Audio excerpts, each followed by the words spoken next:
এসএসসির 26,000 চাকরি বাতিলের পর এখন সকলের নজর প্রাইমারি 32,000 চাকরি বাতিল যে মামলা, সেই মামলা শুনানির দিকে। আপনারা জানেন, চাকরি বাতিল মামলা হওয়ার পর 2022 সাল থেকে 2025 সাল, প্রায় 2 বছরের বেশি সময় পরে আবার হাইকোর্টে শুনানি শুরু হয়েছে।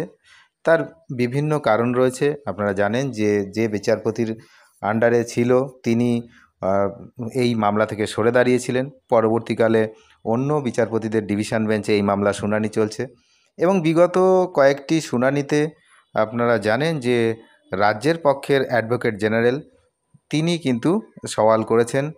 এবার দেখার যে 1 জুলাই 2025 অর্থাৎ আগামীকাল কোন পক্ষ শুনানি করে, সওয়াল জবাব করে শুনানিতে। তো সেদিকে সবার নজর রয়েছে। এবার এই লাস্ট যে শুনানিগুলো ছিল, এই শুনানিতে কিন্তু রাজ্যের পক্ষ থেকে একাধিক যুক্তি তুলে ধরা হয়েছে 32,000 শিক্ষক শিক্ষিকার পক্ষে। এবার বিপক্ষের যুক্তি আগামীকাল থেকে শুরু হবে আশা করা যাচ্ছে।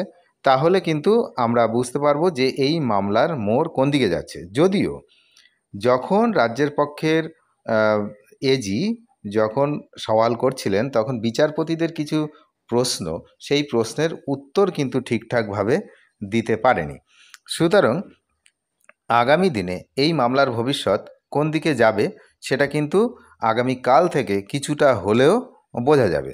2014 সালের টেটের ভিত্তিতে এই দুটি নিয়োগ প্রক্রিয়া হয়, সেই দুটো নিয়োগ প্রক্রিয়া নিয়েই কিন্তু গণ্ডগোল।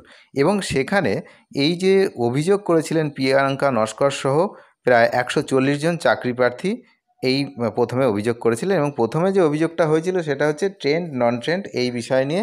তারা কিন্তু চাকরি বাতিলের জন্য আবেদন করেনি, যেটা অলরেডি অ্যাডভোকেট জেনারেল কোর্টে সেটা কিন্তু উপস্থাপন করেছেন যে তাদের যে মূল মামলা ছিল সেখানে চাকরি বাতিল প্রসঙ্গ ছিল না। তৎকালীন বিচারপতি সেটাকে চাকরি বাতিলের দিকে নিয়ে গিয়ে এবং সব পক্ষের বক্তব্য না শুনেই নিজে একটা রায়দান করেছেন, এমনটা কিন্তু অ্যাডভোকেট জেনারেল হাইকোর্টে জানিয়েছিলেন। 1 জুলাই 2025 বিচারপতি তপব্রত চক্রবর্তী এবং বিচারপতি ঋতব্রত কুমার মিত্রের ডিভিশন বেঞ্চে এই মামলার শুনানি আবার যথারীতি শুরু হবে। শুনানি চলছে, মানে ওই পরবর্তী শুনানির যে ডেট ছিল সেই ডেট হচ্ছে আগামীকাল।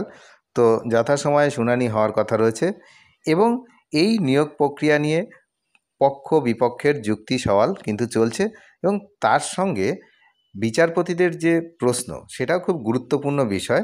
সেখানে আগের শুনানিতেই বিচারপতিরা কোশ্চেন করেছিলেন রাজ্যের অ্যাডভোকেট জেনারেলকে যে ওএমআর সিটের ব্যাপারটা থার্ড পার্টিকে কিভাবে দেওয়া হলো, কোন রুলসে দেওয়া হলো, থার্ড পার্টি যারা রয়েছে অন্য কোনো সংস্থাকে কিভাবে ওএমআর চেক করার বিষয়টা দেওয়া হলো, এরকম অনেক প্রশ্ন করেছেন, কিন্তু ঠিকঠাক উত্তর কিন্তু মেলেনি। যাই হোক, সম্ভবত রাজ্যের যে অ্যাডভোকেট জেনারেল ওনার বক্তব্য আপাতত শেষ হয়েছে বলেই মনে করা হচ্ছে।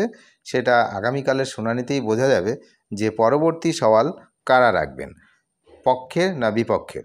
32,000 শিক্ষক শিক্ষিকাদের পক্ষ এবং বিপক্ষ, এতদিন ধরে এই শিক্ষক শিক্ষিকাদের পক্ষে রাজ্যের পক্ষে অ্যাডভোকেট জেনারেল তিনি সওয়াল চালিয়ে গেছেন। এরপরে কিন্তু বিপক্ষের সওয়াল শুরু হলে আরও চাঞ্চল্যকর তথ্য এখান থেকে বেরিয়ে আসবে। বিশেষ করে বেশ কিছু জায়গায় যেমন অ্যাপটিটিউড টেস্ট, ইন্টারভিউ, এই বিষয়গুলো কিন্তু রয়েছে। পেন্সিল দিয়ে ইন্টারভিউয়ের নাম্বার দেওয়া, বিভিন্ন রকম ঘটনা কিন্তু ঘটেছে। এসএমএস আসা, চাকরিতে ডাকার জন্য নিয়োগের জন্য এসএমএস, রাতে এসএমএস আসা, এরকম অনেক গল্প রয়েছে। তো সেগুলো তারা নিশ্চয়ই তুলে ধরবেন, আগামীকাল থেকে শুরু হবে। তো দেখা যাক, এই যে পদ্ধতি, বিচার পদ্ধতির উপরে আমাদের পুরোপুরি আস্থা রয়েছে। নিশ্চয়ই একটা নির্দিষ্ট এবং সুন্দর বিচার আমরা আশা করছি এই বিষয়ে, কারণ অনেক দিন হয়ে গেল এই ব্যাপারটা নিয়ে, আর এইগুলো ভালো লাগছে না। একটা আলটিমেট একটা জায়গায় আসা দরকার শিক্ষা ব্যবস্থার জন্য এবং সামগ্রিকভাবে শিক্ষক শিক্ষিকাদের জন্য, যারা বঞ্চিত চাকরি প্রার্থী তাদের জন্য এবং আপামর জনসাধারণের জন্য। এই যে 32,000 প্রাইমারি শিক্ষকের কেসটা একটা সলভ হওয়ার প্রয়োজন রয়েছে। যা হবে সেটা কুইক হওয়ার দরকার রয়েছে, তার কারণ দীর্ঘদিন ধরে এটা চলছে। আর এরকমভাবে চললে শিক্ষা ব্যবস্থার অবস্থা খুবই খারাপ, আপনারা নিজেরাই জানেন। আশেপাশে স্কুলগুলোকে তাকালেই আপনারা বুঝতে পারবেন যে কি অসুবিধা এবং কি সিস্টেমের মধ্যে সমস্ত কিছু চলছে এবং কোন জায়গায় পৌঁছে যাচ্ছে দিন দিন বিষয়টা। সুতরাং এইটা নিয়ে কাদা ছোড়াছুড়ি না করে আমার মনে হয় যে এই বিষয়টার একটা সুনির্দিষ্ট একটা ঠিকঠাক পদ্ধতিতে একটা জায়গায় আসা উচিত। এখন আদালত নিশ্চয়ই চেষ্টা করছে সেই বিষয়ে যে যাতে একটা সুষ্ঠুভাবে সব দিক বজায় রেখে যাতে ঠিকঠাক করে একটা বিষয় উপস্থাপন করা যায়। সেই জন্যই আদালত প্রথম থেকেই জানিয়ে দিয়েছিলেন যে যে রায় আগে হয়েছে হয়েছে, এখনকার রায় দেওয়ার জন্য আমাদের সময় তো অনেকটাই লাগবে এবং বিশেষ করে আমরা সব পক্ষের যুক্তি শুনবো, সবার কথা শুনবো, শোনার পরে তারপরে ডিসিশানে আসবো। এটা কিন্তু প্রথম থেকেই আদালত থেকে জানিয়ে দেওয়া হয়েছে। সুতরাং আরও কতদিন শুনানি চলে সেদিকেও তো আমরা নজর রাখবই যে আরও কতদিন শুনানি চলে। যেহেতু এদের 3-4টে শুনানি হয়ে গেছে পক্ষে, এবার বিপক্ষে আরও হচ্ছে 3-4টে শুনানি হওয়ার সম্ভাবনা রয়েছে।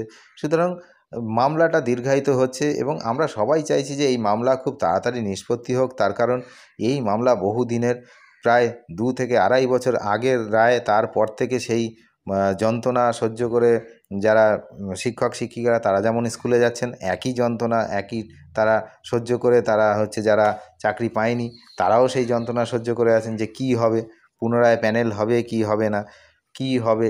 তো যা হোক সেটা খুব কুইক হোক, এটা আমরা সবাই চাই। অনেক ধন্যবাদ শেষ পর্যন্ত দেখার জন্য। চ্যানেলে নতুন হলে অবশ্যই চ্যানেলটিকে সাবস্ক্রাইব করে সঙ্গে থাকবেন এবং 1 জুলাই 2025-এর আপডেটের দিকে নজর রাখবেন। Thank you.